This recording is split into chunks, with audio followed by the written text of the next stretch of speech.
isiokwu anyị n'ụbọchị taata bụ prayer na ịga ọfọ.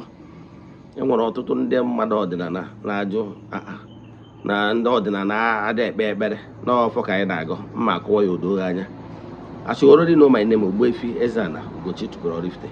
I'm an ancient high priest.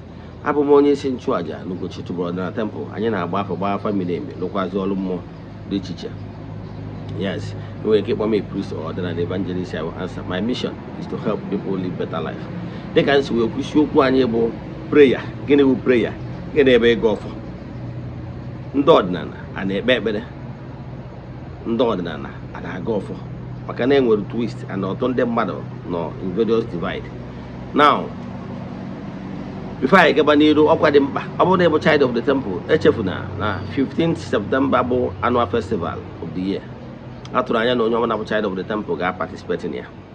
The church I'm not WhatsApp, I was in here after I am game. For the days we lie in a monthly ritual, I am in a month of August, Ogabagoniru, in which they can join anytime. We have massive testimonies, but we don't share them on social media. I be here over 4 years now, and or they Jackie will see tomorrow. Yes, my name with massive testimonies. I have to tell you about this way, I get sent there now the last day of the month only. This to go the temple to go for Kubio Kunis in the Lie all over the world, the friends of the temple, children of the temple, members of the Restoration Evangelical Mission and consecrated group. That's why I see me, Governor. I want to introduce you my WhatsApp number on the screen 0805 7837672. Now let's proceed. Can I you also? Get a new Kumakia, Guinea prayer. Ebere is divided into 4, while the gofo is divided into 5. I don't can go I go bit by bit go do Raja. Maki mother maro carrier. Guinea webere. Ebere bo you want to chayenu, Lobianu, never chukuno. Dog and Doka Sikowe add that is the fact. Ebere bo by the Kuno wine oko. Ego more Bugo Gaija, Kuno wine oko. We establish a communication between us and more Ayanagodo. Now, prayer, it was a bit of prayer, every day better. You see, Chukwuoki on a bit from praises and worship, right? As name Madago, Chukwuoki Kenegi, something like that, for the bit from praises and worship. If you have a wakening, then I better go for. A go from where they can, the Bible told us, Chukwuoki Kenegi. Eotalia? Maya na boku chukwu okike si ekene dịrị gị onye mara onye oya ekema ndị oya eke amara ya ikpọkụ chukwu okike kpọkụ ụmụ mmụọ ndị ọzọ all praises ka ị na-eprezi ntị ọ dị emesịa praises na-abịa na ekpere ihe dị iche bụ na-abịa na ekpere mgbe ahụ ekpere asị ihe ọzọ na-eso na ekpere bụ ihe mgbaghara mmehie ọgwụgwọ niile eje ụka ị na-afụ na abụ na emesịa abụ eji wee bata ofufe ihe ọzọ anyị eme ayọ for forgiveness of sin ka anyị wee toro nọ na ihu Chineke ịghọtara ya etu ahụ ka onye ma agụ ọfọ n'ala Igbo ọgụ akwụ ọfọ wọta ọchị ọ niile ege ndị oke ntị ma na-emecha oge ahụ ọgụ ọfọ Chukwu okike na anyị hụ ụmụazị na-asa ahụ n'afọ na etu azụ ghara ego agụ mmiri na etu a ka anyị nwe mmadụ ga-esi ghara ego agụ njọ mgbe a ka ị ajụsị onwe ebe ọ bụla isi njọsị gbaghara gị so ndị ụka ayọkwa forgiveness. Then the third one, the Berase, ebidozie petitioning. Oga Hana Yayo, Hana Yochuko, Mela Inca. No, the Nana, no Gahana Gomo. Now we'll watch you go over there to work, Mequire. Omowadia Nae Nahaga Mota, Kuru. Numunae, Naroya de Fike, Omara, Naroya de Fike, Omakai Moon, the zone audition, Homa Yemenai. The right here, Megan, and they go to the Ika goes. Is she not I? Yes, my and I think that no, here to again. I see them when I said that here, no, either petitioning. By and I, you Mosia, and Mary get into it. No, can I acquire you? Then, here the chair. Now, ordinable, no ordinary. I say, Maui got your go me. Maui got your go me, and my check or him, or go for you at the 5. Or better the 4. Nay go for Yabi Hediche. Or then I go for Gassi. No one of going in a go me. na onwere gwa onye ịnọchiri nke ya, onwere gwa onye ịgwọrọ ọgwụ, iwepụ onwe gị iyi si ọgwara onwere onye m gwọrọ ọgwụ mmadụ gwọrọ m ọgwụ ya lee. Mana ọ bụrụ na onwere onye m gwọrọ ọgwụ mmadụ je gwọrọ m ọgwụ, ọgwụ ahụ rie ya. Ịghọta ihe efughị ihe wee ịga ọfọ na ịga ọfọ. Ọ bụrụ na ịga chọọ ọfọ mara ịkwara onwe gị iyi, ịma na ya nọ serious, ọ bụrụ ọfọ ka ịgọrọ. Yes, ịga ọfọ maka na isi na iji nwoke ogwu jiere nwoke ọfọ. Ịga ọfọ si onwere okwu onye isi anyị na-awa aja ya were nke chụọ. Ị ga-aga ọfọ na onwere onye imejọrọ dị afọ na onye ọbụla mejọrọ na ọ ma agara ya, ịkwado onwe gị iyi wee were mee declaration. Ịfụna ya nya bụ ihe ọdịnala. Mana n'ụka enwere ya, onye ụka enwere ike ịda ekpe ekpere si Chineke ya mee nka. Ọ dụrọ n'usoro fọmatị ekpere ụka. Ịghọtara ya? Ijegoro na nna anyị nọ n'eluigwe, ịhụra ka otuto dịrị aha gị.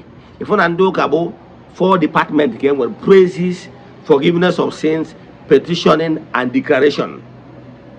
Declaration ndị ụka bụ ọsị onye ọbụla mere ihe niile ọyọcha nke owesị ka ekwensu ka ọ nwụrụ, ka ndị ajọ mmụọ ka ha nwụrụ, ka ndị isi na aja ka ha nwụrụ. A na-etiti fire. Yotago ome a na-akpa casting and binding. Ọ cast ya ọ bind ya. Casting and binding are with declaration. Yotago casting and binding are with declaration. That is the complete prayer format of Christendom. Then n'ọdịnala ihe anyị na-eme mgbe a bụ casting and binding anyị ebu iju ogu. Ọ mgbe a ka anyị ji ekwuzi okwu na-asị onye isi anyị na-awa aja ya were nke chụọ. Onye si ka o jeela ya aja ije, o jebe na ya ejeru na osi onwụrụ ejeru ya nwụrụ. Maka na azụ were onwe tinye n'ọnụ aka ihe onye ka ya ji ihe mere ndị ya. Anyị bibezie ebibi kwubezie okwu. Ihe anyị na-eme ihe a bụ ogu ka anyị na-ajụ. Mgbe ibibezie na ebibi ụwa na-asị onye ọbụla si ka o were nke ya nwụrụ, onye gwọrọ ọgwụ ya nwụrụ. Ihe niile a na-egwa na-esizi ise ebibi ka ị na-ebi mgbe ahụ. Ịghọtara ya? So mana ọ bụrụ na ndị ọdịnala bịa sị na anyị na-agọ mmụọ, na anyị anaghị ekpe ekpere, ma ọ bụ na anyị na-aga ọfọ. Gịnị ewe ọfọ? Ịga ọfọ ọkwa ị na-ekwubi okwu ihe iji ogwu jide ọfọ na ya. Ịgọ mmụọ anyị na-agụzi bụ na anyị na mmụọ na we bargain. Ụmụ mmụọ anyị anaghị efekwa ha efe. Malụkwa onye ọbụla sịrị na ya na-efe Amadioha si ya na m so m gwara ya na ọ ghọtara ihe ọ na-ekwu. We don't worship them, we venerate them, we reference them, we recognize their existence, but not worship. We mock worship. Worship is totality. Worshiping is totality. Ndị a na-ahụ ya na-akpụ ya bụ ololu Latin bụ latria. So ndị ọdịnala na worship those artifacts, those ụmụ mmụọ. We don't worship them. Onye a na-enye otuto kasịsị otuto niile bụ chi nke ukwu a, onye a nara afụ anya. Ịghọtara ya? Chi nke ukwu a bụ onye anyị na-enye the total worship, and ọnyanwa ka nsọtụ ụwa niile na-enye total worship. Ihe ọdịnala na-eme bụ ụmụ mmụọ bụ we venerate them, we reference them, we call them ka ha nyere bụrụ ayịya anyị, na ha amadụ ka ebe anyị ebuja ayịya anyị n'ụwa mmụọ. Ọ ihe anyị na-eme. So ọ bụrụ na ịbụ onye ọdịnala mana iso na ndị na-asị na ọdịnala na worship mmụọ niile enye total worship, I can tell you n'ụlọ nwa bụ ndị na-ebutere ọdịnala aja afa. Ịghọtara ya? Ndị niile a kpọrọ ya ogwugwu, kpọrọ ya Amadioha, kpọrọ ya udo bụ ndị Anjelu Nkechukwu, ndị anyị kpọrọ Anjelu Nkechukwu. Apart from Ikechukwu, they can do nothing. They have angelic forces. On the other two, I say no, I say 9 choirs of angels. The throne, the seraphim, the archangel, the angels, and the rest of them. You got that? To a correct all work. Can you come here? Abone no for Kayago, so be it. Abone got any get better, so be it. Mana, our one will be a welcome. Onye na-aga for apatasi no you can name Megiri. Mechanic. Now, if you ask me, Ogbuefi Ezeana ugochitubelu, my brother, my sister, and me better and my go for. ihe ekpere daa ekpe ekpere, ihe ịga ọfọ ruo ịga ọfọ ntị ọ dị. Mana ọ bụrụzie na decide na ọsọ ọfọ ka ị ya agọ na ikwenye ọ na-ekpere, no problem, don't judge others, don't castigate them. Maka na ike dị na-awaja ka ịma mma egwu mmiri ma egwu ọkụ, ịmụrụ na ihe ọbụla dị daba ndaba m. Ewere ihe a na-agba na ntị gbaa ya n'anya anya kpọọ, ka ịma nke a ịmarọ nke ọzọ. Mgbata amụrụ ike na mba ka amụrụ ibie, ịsịkwana na nke gị ka mma na aka nteyo na ike dị na nkwubi okwu, ike dị na ekpere. Ekpere is key, ịga ọfọ bụ key. Mana iwere key palọ jee na dining na onwe ma ya kpọgere ya, o ruo nke nye n'idiri si yuzuo nke a ọnya ka ụfọdụ wee kejesi na nne ekpebe. Yes, abụ m onye ọdịnala, onye isi n'ike ọdịnala ike, maka na egbuo na mmiri buo nkụ mara nke ka alụ.